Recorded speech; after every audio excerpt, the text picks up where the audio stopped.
Salut à tous et bienvenue sur Booster à la chaîne, ici Marek pour une nouvelle vidéo vlog un peu bonus puisqu'on va discuter ensemble, voilà, on va parler de la Comic Con qui est un événement en fait un petit peu geek qui s'est déroulé donc le week-end du 23 octobre, donc ce 23 octobre, et voilà, donc je m'y suis rendu avec Shadow et Ice d'ailleurs, et je souhaitais vous faire un petit retour, voilà, donc pour raconter un peu ce qui s'y est passé et ce que j'ai pu récupérer. J'ai pas mal de choses à vous montrer, et voilà, donc pour commencer déjà, sachez que c'est un événement un peu geek où on y retrouve bien sûr tout ce qui est basé autour du comics, autour des univers populaires, Star Wars entre autres, Marvel, etc.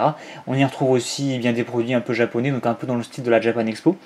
Et on y retrouve notamment énormément de figurines, de produits dérivés. Et donc voilà, bon, pour commencer, je voulais vous montrer ce petit pop. Voilà, donc les pop, pour ceux qui ne connaissent pas, ce sont des figurines un petit peu chibi comme ça, un petit peu mignonnes, de pas mal d'univers, en fait de beaucoup d'univers différents, très variés. Et donc voilà, je commence à en avoir quelques-uns, et donc voilà, donc le but c'est pas forcément de vous montrer mes pubs, on va bien entendu partir sur des cartes juste après, mais voilà, je voulais vous en montrer. Donc je n'ai pas pris qu'une, j'en ai pris plusieurs, mais je voulais vous montrer cette petite maca que en fait j'ai eu assez de mal à trouver, et voilà, donc personnage de Soul Eater pour ceux qui ne connaissent pas. Donc c'est juste simplement la série de manga que je suis en train de lire actuellement, donc voilà, ça me semble plutôt sympathique.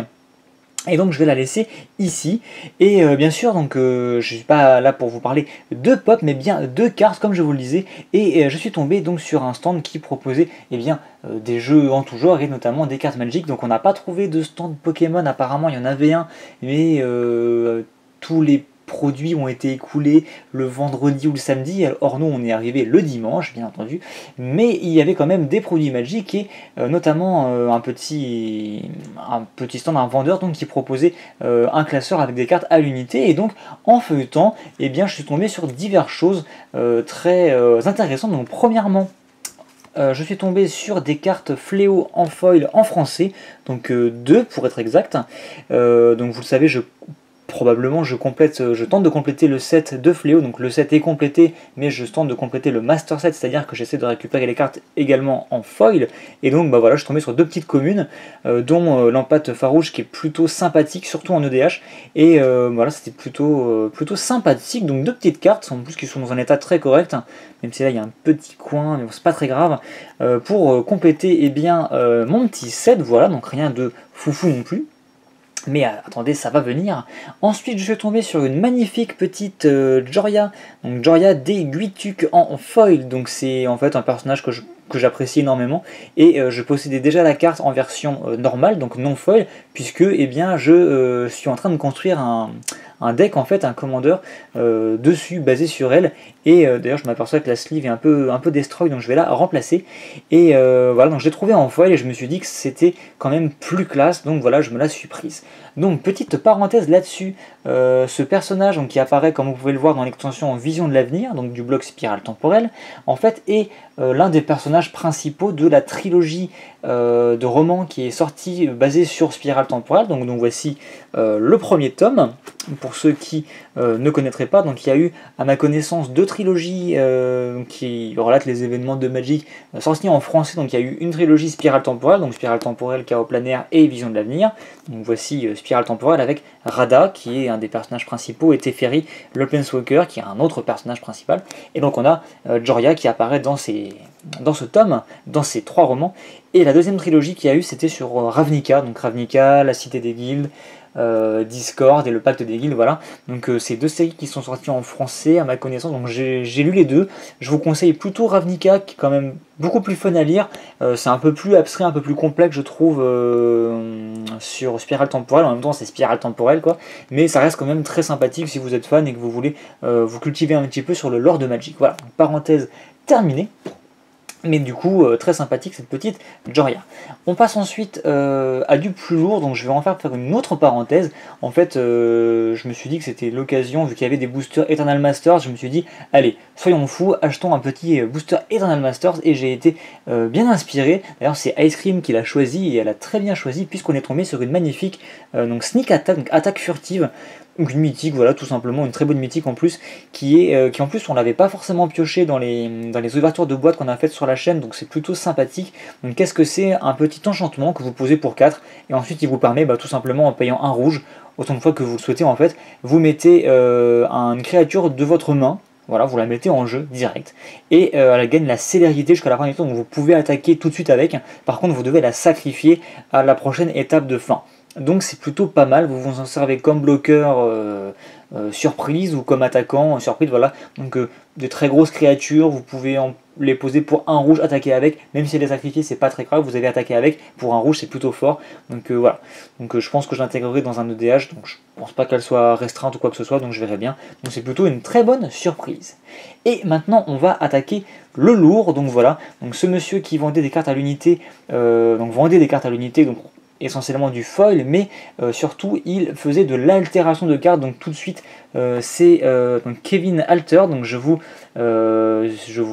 invite dès à présent à aller consulter sa page Facebook, donc le lien sera dans la description de la vidéo, puisqu'il fait du travail remarquable. Et en parlant de travail remarquable, je vais vous montrer l'une de ses créations. Et voilà, il s'agit d'une petite voix du renouveau, donc qui a été altérée. Donc pour ceux qui débarquent et qui ne connaissent pas, en fait, tout simplement, ça consiste à prendre une carte officielle Magic, voilà, c'est une vraie carte, hein, et en fait à aller altérer cette carte en rajoutant des choses dessus.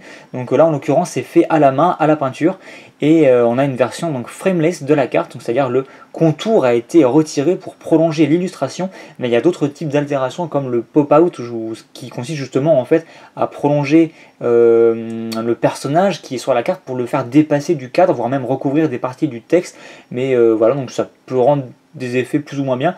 On a aussi des textless où par exemple on a carrément toute cette partie-là qui est enlevée de la carte, ou même carrément des full art où on n'a plus rien du tout, on n'a que peut-être le nom et toute l'illustration, donc c'est assez joli.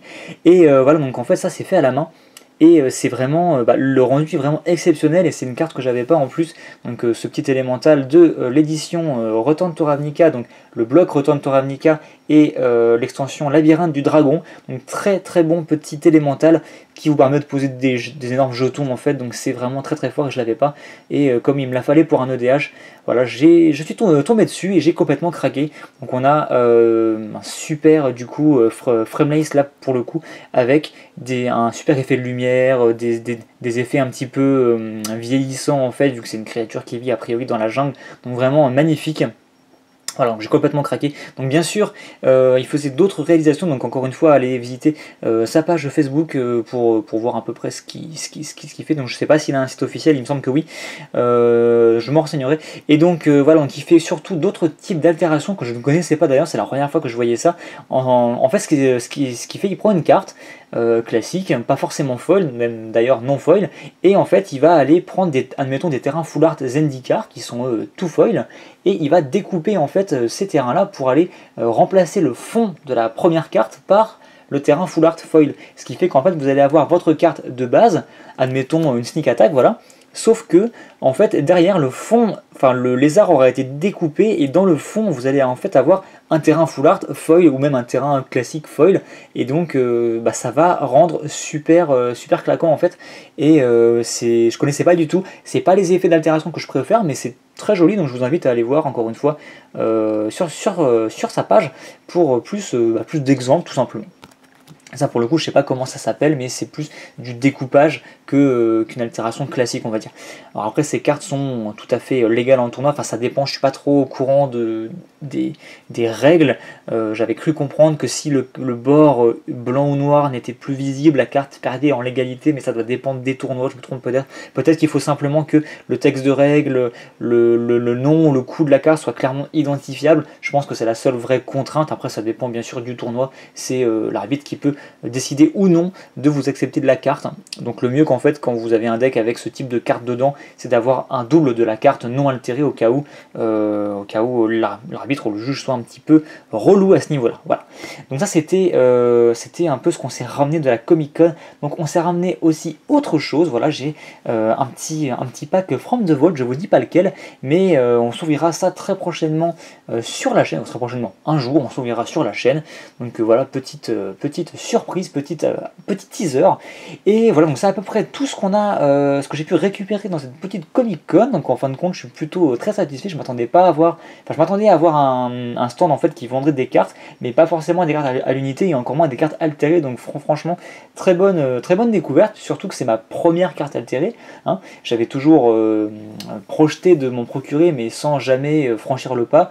Voilà, donc là pour le coup je les ai vus en vrai, donc j'ai pu vraiment juger de la qualité du travail, et c'est ce qui m'a décidé, je pense. Donc je pense que je m'en reprocurerai d'autres, et on se fera bien sûr des petites vidéos pour en parler. Ça me semble tout à fait intéressant. Voilà, donc c'était à peu près tout pour la Comic Con, mais puisque vous êtes très gentil, voilà, puisque vous êtes toujours là, j'ai une petite surprise supplémentaire pour vous.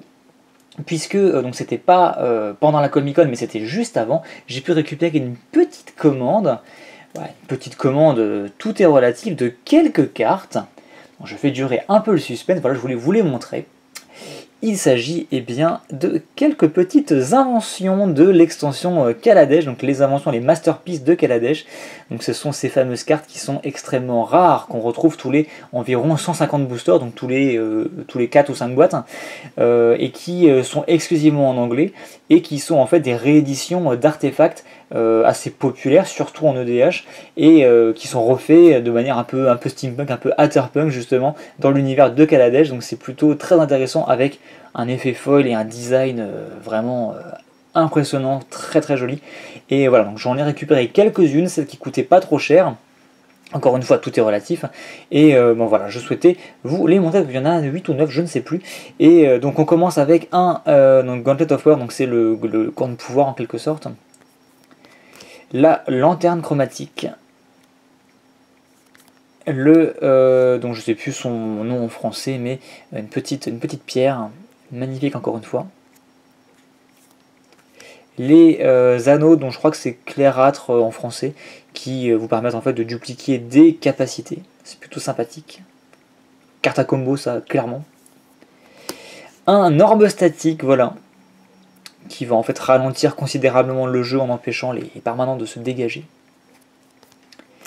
Donc c'est le home du champion, ou le casque du champion, je ne sais plus, donc petit artefact très sympathique qui va booster vos créatures, voilà. Va booster votre créature équipée, et qui va la rendre en plus, qui va lui donner la défense talismanique si elle est légendaire. Donc ça c'est parfait pour le DH, c'est juste trop bien quoi. L'œil de l'esprit, qui fait du boui-boitage. Un mox de chrome, donc pas un mox d'opale parce que c'est pas le même délire, et on l'avait déjà en plus, mais un mox de chrome, donc ce fameux mox de chrome qui date de Mirodin, qui est toujours aussi sympathique. Et pour finir, un servant du peintre, donc cette petite carte à combo qui est juste magnifique quoi. Voilà, vous aurez le droit à l'illustration en gros plan, qui va en fait colorer en fait toutes les cartes qui ne sont même pas tous vos sorts, vos permanents, tout va prendre la couleur de votre choix, ce qui permet bien sûr de réaliser des combos assez sales. Donc voilà, renseignez-vous si vous êtes curieux. Très bonne petite carte. Donc voilà, quelques inventions, voilà, donc j'essaierai de voir si je peux me procurer quelques-unes autres qui sont plutôt sympathiques. Une super carte altérée, des super foils pour mon set, une Joria pour mon commandeur, une sneak attack cadeau dans ce petit booster Eternal Master, que du bon. Donc voilà, donc grosse vidéo en fin de compte, puisque en fin de compte il y a pas mal de choses sur la table. Donc j'espère que ça vous a plu. Voilà, je voulais partager ça un petit peu avec vous, avec Maka qui est toujours là. Donc si je crois que j'avais déjà posé la question, on m'avait déjà dit que ça pourrait être intéressant, je ferai sûrement une petite vidéo à l'occasion pour vous montrer un peu tous mes pops. Ça peut être marrant. Sur ce, écoutez, moi je vous dis à très bientôt pour une nouvelle vidéo où cette fois-ci on ouvrira vraiment des choses, on ouvrira des boosters probablement, et voilà, je referai sûrement des petites vidéos comme ça à l'occasion si j'ai d'autres choses à vous montrer. Et sur ce, je vous dis à très bientôt. Encore une fois, n'hésitez pas à aller voir le travail de Kevin, parce que c'est vraiment impressionnant, c'est vraiment cool. Et sur ce, je vous dis à très bientôt sur Booster à la chaîne. Salut.